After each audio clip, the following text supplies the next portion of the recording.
साथियों, आज की इस क्लास में हम लोग जो है आरपीएफ कांस्टेबल और एसआई के एग्जाम के लिए जो है जीके जीएस का एक जो है प्रीवियस ईयर का नया सेट इस क्लास में पढ़ने वाले हैं। तो चलिए करते हैं क्लास की शुरुआत।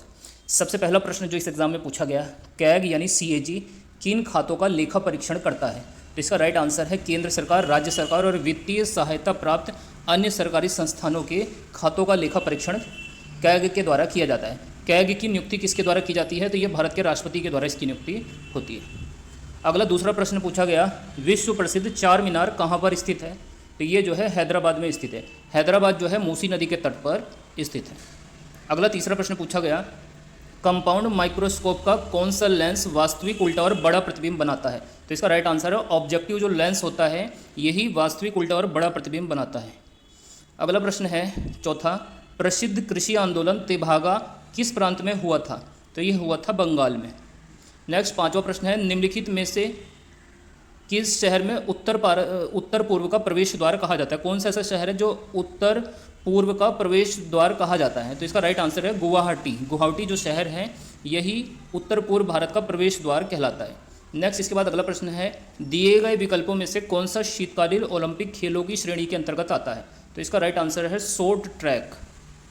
अगला प्रश्न है, पंचायतों की शक्तियों, अधिकारों और कर्तव्यों को संविधान की 11वीं सूची में कब किस संशोधन से शामिल किया गया था? तो इसका राइट आंसर है 73वें संशोधन के द्वारा पंचायतों को 11वीं सूची में शामिल किया गया था, जो कि 1993 में जो है हुआ था। अगला प्रश्न है, वांडीवास का निर्णायक युद्ध किनके बीच में लड़ा गया था? तो ये अंग्रेजों और फ्रांसीसियों के मध्य में वांडीवास का युद्ध हुआ था। नेक्स्ट अगला प्रश्न है, भारतीय कृषि को अक्सर क्या कहा जाता है? तो इसको मानसून पर दांव कहा जाता है, क्योंकि ये मानसून पर ही निर्भर होती है। अगला प्रश्न है, कार्बनिक यौगिकों में अचक्रीय या खुली श्रृंखला वाले यौगिकों को क्या कहा जाता है? तो इनको एलिफैटिक यौगिक कहा जाता है। अगला 10वां प्रश्न है, इनमें से क्या केवल पौधों में पाया जाता है? तो इसका राइट आंसर है कोशिका भित्ति। कोशिका भित्ति जो होती है केवल प्लांट्स के अंदर पाई जाती है। नेक्स्ट, निम्नलिखित में से कौन सी नदी गंगा की सहायक नदी है? तो इसका राइट आंसर है जो गंडक नदी है, ये जो है गंगा की सहायक नदी होती है। अगला प्रश्न है, क्योटो प्रोटोकॉल का उद्देश्य क्या है? तो देखिए, क्योटो प्रोटोकॉल जो है ग्रीन हाउस गैसों को उत्सर्जन को कम करने के लिए जो है किया गया था। अगला प्रश्न है, राष्ट्रीय राजमार्ग 1 जो है दिल्ली से कहाँ तक जाता है? तो ये जो है अमृतसर तक जाता है। सबसे बड़ा राजमार्ग NH-44 है, इस चीज़ को भी आपको याद रखना है। अगला प्रश्न है 15वां, केंद्र और राज्यों के संबंधों के निर्धारण के लिए बने दूसरे आयोग की अध्यक्षता किसने की थी? तो इसकी अध्यक्षता की थी M पुंछी के द्वारा। अगला प्रश्न है, मेडन ओवर किस खेल से संबंधित होता है? तो ये क्रिकेट के खेल से संबंधित होता है। इसके अलावा चाइना मैन्स शब्द भी क्रिकेट के खेल से जुड़ा हुआ है। अगला 17वां प्रश्न है, निम्नलिखित व्यक्तियों में से कौन दौड़ प्रतियोगिता से जुड़ा नहीं है? तो राइट आंसर है पंकज आडवाणी। ये जो है बिलियर्ड्स के खेल के खिलाड़ी हैं, इस चीज़ को भी आपको नोट कर लेना। अगला प्रश्न है, काम करने तथा ऊर्जा स्थानांतरण की दर को क्या कहा जाता है? तो ये शक्ति कहलाती है। शक्ति का मात्रक वाट होता है और एक हॉर्स पावर में जो है 746 वाट होते हैं, इस चीज़ को भी आपको नोट करना। अगला 19वां प्रश्न है, विद्युत और चुंबकीय क्षेत्र द्वारा त्वरण के अंतर्गत विद्युत आवेशित कणों को किस रूप में प्रेषित किया जाता है? तो इसका राइट आंसर है विद्युत चुंबकीय विकिरण। विद्युत चुंबकीय विकिरण के रूप में इसको प्रेषित किया जाता है। नेक्स्ट, राज्य के नीति निर्देशक सिद्धांतों में संशोधन निम्नलिखित में से किस बहुमत के आधार पर हुआ था? तो ये संसद में विशेष बहुमत के द्वारा जो है नीति निर्देशक सिद्धांतों में जो है संशोधन हुआ था। अगला प्रश्न है, किसी पदार्थ के अपने दर्पण प्रतिबिंब पर अति संवेदनशील न होने का गुण क्या कहलाता है? तो इसको जो है चिरैलिटी कहा जाता है। अगला प्रश्न है, ब्रीडिंग वह कौन सी प्रक्रिया है जिसके द्वारा उच्च विटामिन अथवा प्रोटीन और अधिक वसा वाली फसलें उगाई जाती हैं? तो इसको कहा जाता है बायोफोर्टिफिकेशन। अगला प्रश्न है, राज्य मंत्रियों की शपथ या प्रशासन संविधान की किस अनुसूची के अंतर्गत आता है? तो देखिए, जो तीसरी अनुसूची है इसी में शपथ का उल्लेख किया गया है, जबकि दूसरी अनुसूची में जो है वेतन, पेंशन आदि का उल्लेख किया गया है। 24वां प्रश्न है, हाइड्रोलिक तनाव और उससे संबंधित आयतनिक तनाव के अनुपात को क्या कहा जाता है? तो इसको कहा जाता है आयतन प्रत्यास्था मापांक। अगला 25वां प्रश्न है, अनुसूचित क्षेत्रों के संबंध में संसदीय कानून बनाने का अधिकार निम्नलिखित में से किसके पास होता है? तो ये जो है राज्यपाल के पास में, यानी गवर्नर के पास में ये शक्ति होती है। नेक्स्ट अगला प्रश्न है, वे जानवर जिनकी कोशिकाएं बाह्य और आंतरिक झिल्ली के बीच भ्रूण परत में व्यवस्थित होती है उनको क्या कहा जाता है? तो उनको कहा जाता है डाइप्लोब्लास्टिक जानवर। नेक्स्ट अगला प्रश्न है, निम्नलिखित में से किसने मणिपुरी नृत्य को शांति निकेतन के में प्रदर्शन कर उसे ख्याति वापस दिलाई थी?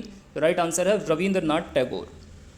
नेक्स्ट अगला प्रश्न है इसके बाद, पनामा नहर किसको जोड़ती है? तो ये अटलांटिक महासागर को जो है प्रशांत महासागर से जो है जोड़ती है। अगला 33वां प्रश्न है, जम्मू कश्मीर के स्थानीय निवासियों को स्थायी आवासीय प्रदान करने का अधिकार किसके पास है? तो ये राज्य के विधानमंडल के पास ये अधिकार है। नेक्स्ट अगला प्रश्न है, यूरोप के किस देश में कोई भी बंदरगाह नहीं है? तो राइट आंसर है जो स्विट्जरलैंड देश है, इसमें कोई भी बंदरगाह नहीं है। अगला प्रश्न है, इनमें से कौन सी झील जम्मू और कश्मीर में पाई जाती है? तो राइट आंसर है सो मोरेरी जो झील है ये जम्मू कश्मीर में पाई जाती है। इसके अलावा डल झील, वुलर झील ये भी जो है जम्मू कश्मीर में पाई जाती है। निम्नलिखित राज्यों में से जेमू ग्लेशियर किस राज्य में स्थित है? तो ये सिक्किम राज्य में स्थित है। अगला 37वां प्रश्न है, श्रीलंका में जातीय संघर्ष के मध्यस्थता के लिए प्रसिद्ध भारत श्रीलंका समझौते पर हस्ताक्षर कब किए गए थे? तो ये 1987 में हुए थे। अगला प्रश्न है, पानीपत की तीसरी लड़ाई में मराठाओं को किसने हराया था? तो ये अहमद शाह अब्दाली ने जो है 1761 में जो है पानीपत के तीसरे युद्ध में मराठाओं को हराया था। अगला प्रश्न है, संसद के दोनों सदनों की संयुक्त बैठक का प्रावधान संविधान में कहाँ से लिया गया है? तो ये ऑस्ट्रेलिया के संविधान से लिया गया है। अगला प्रश्न है, निम्न में से कौन सा एशियाई मूल का खेल नहीं है? तो राइट आंसर है रग्बी। रग्बी जो है एशियाई मूल का खेल नहीं है, जबकि खो खो, कबड्डी और लूडो ये एशियाई मूल का खेल है। अगला प्रश्न, दिए गए विकल्पों में से कौन सा बॉक्सिंग के खेल से संबंधित नहीं है? तो राइट आंसर है बर्डी। बर्डी शब्द बॉक्सिंग से नहीं जुड़ा है, जबकि पंच, नॉकआउट और अपर कट ये बॉक्सिंग से जुड़े हैं। अगला प्रश्न है, निम्नलिखित वेदों में से किसे ब्रह्म वेद के रूप में जाना जाता है? तो राइट आंसर है अर्थवेद, जो सबसे नवीन वेद भी है। अगला प्रश्न है, FIG किस खेल का शासी निकाय है? तो राइट आंसर है जिम्नास्टिक का। 45वां क्वेश्चन है, निम्नलिखित में से कौन सा लौह और इस्पात कारखाना कर्नाटक में है? तो राइट आंसर है भद्रावती। भिलाई छत्तीसगढ़ में है। इसके अलावा राउरकेला उड़ीसा में है और बोकारो झारखंड में है।